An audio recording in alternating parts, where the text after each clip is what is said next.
Hello dear students, today is 14th April 2021. Very important news broken by every channel of the India. News is CBSE class 12 exams postponed. Postponed meaning समझते हैं आप? फिर से होंगे. CBSE class 10th exams cancelled. Cancelled का meaning समझते हैं? जिस तरह से एग्ज़ाम होने थे 4th में से अब वो उस तरह से नहीं होंगे. प्रूफ क्या है अपने पास? प्रूफ अपने पास ये है कि हमारे पास CBSE का वो लेटर आ गया है जिसमें हम लोगों को ये क्लियर करना है कि अब 12th का तो 1 जून को डिसाइड हो जाएगा मीटिंग में कि क्या होना है, लेकिन क्लास 10th में क्या होगा ये देखिए. अब ये होगा. पहले तो लेटर को डिस्कस करते हैं. Only 1 minute. नोटिफिकेशन 14 अप्रैल ये देखिए 2021 का है. इस नोटिफिकेशन में CBSE ने क्या कहा? Looking to the present situation of the pandemic and school closures and also taking in account the safety and well-being of the students, it is decided as follows. What they decided? They decided, point 1, the board exams for the class 12th to be held from 4th May to June 14th, 2021 are hereby postponed. Postponed. Very good. These exams will be held hereafter. Clear हो गया? The situation will be reviewed on 1st June 2021 by the board. Board एक बैठक करेगा, एक meeting करेगा और उसको 1 जून को पूरे कंट्री को बताएगा. And details will be shared subsequently. बिल्कुल ठीक. A notice of at least 15 days will be given before the start of the examination. यानी कि अगर 1 जून को कोई एग्ज़ाम डेट वो देते हैं तो बच्चों को 15 days का टाइम, बिफोर 15 days, 15 दिन पहले बोर्ड बताएगा कि एग्ज़ाम इस डेट से स्टार्ट होना है. किस क्लास के लिए है ये? Class 12. Right.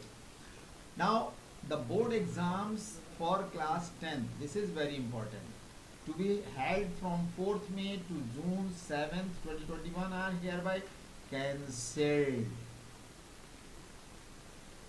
If exams are cancelled क्या होगा? फिर क्या होगा? अब ये देखिए, अब ये होगा. The result of class 10th board will be prepared on the basis of an objective criterion to be developed by the board. Board एक ऐसा ऑब्जेक्टिव क्राइटेरिया डेवलप करेगा, वो आपके स्कूल को देगा या वो खुद हैंडल करेगा उसको. Let's wait.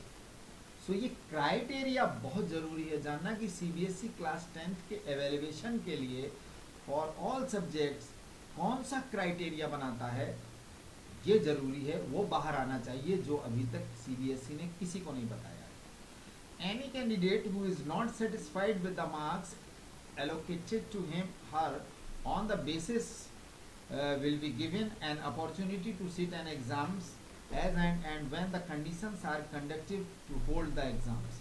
अब ये भी है, अगर उस क्राइटेरिया से किसी स्टूडेंट्स को मार्क्स अलॉटेड किए जाते हैं और स्टूडेंट्स इज नॉट सेटिस्फाइड, अगर उन मार्क्स से वो स्टूडेंट सेटिस्फाइड नहीं है तो उस बच्चे को एग्ज़ाम में बैठने के लिए अपॉर्चुनिटी दी जाएगी. अब फिर वही प्रॉब्लम, अगर ये पेंडेमिक लंबा खिंचा तो क्या एग्ज़ाम पॉसिबल हैं? सो इस गाइडलाइन का आना ज़रूरी है. तो सभी बच्चों से मेरी रिक्वेस्ट है कि अब आप लोग, इसका मीनिंग ये बिल्कुल भी नहीं है कि आप अपनी पढ़ाई बंद करके और सारे बैग कॉपी बंद करके और समर वेकेशन मनाने बैठ जाएंगे. बिल्कुल मत करिएगा, बिल्कुल मत करिएगा. मैं आपको कह रहा हूँ, क्योंकि जब तक गाइडलाइन सामने नहीं आ जाती हैं तब तक आप कुछ भी ऐसा मत करिएगा जो आपके अगेंस्ट जा सके. पढ़ाई कंटिन्यू रखिएगा. और कौन कौन सी चीज़ें करना है? करना वही है, continue your study please. Collect your all home assignment at a place. जितने भी स्कूल ने आपको होम असाइनमेंट दिए हुए हैं उनको आप एक जगह पर कलेक्ट करेंगे. And prepare case study questions and MCQ of all subjects. इनको कंटिन्यू तैयार करते रहिएगा. And last but not least, guidelines coming soon from the CBSE, so please wait. And God bless you all, take care. पढ़ाई बिल्कुल बंद मत करिएगा, continue रखिएगा जब तक कि सीबीएसई की गाइडलाइन नहीं आ जाती है कि सीबीएसई आपका इवेल्युएशन या आपको मार्क्स कैसे अलॉट करता है, किस बेस पर अलॉट करता है। So thank you very much, please wait the guideline of CBSE. God bless you all.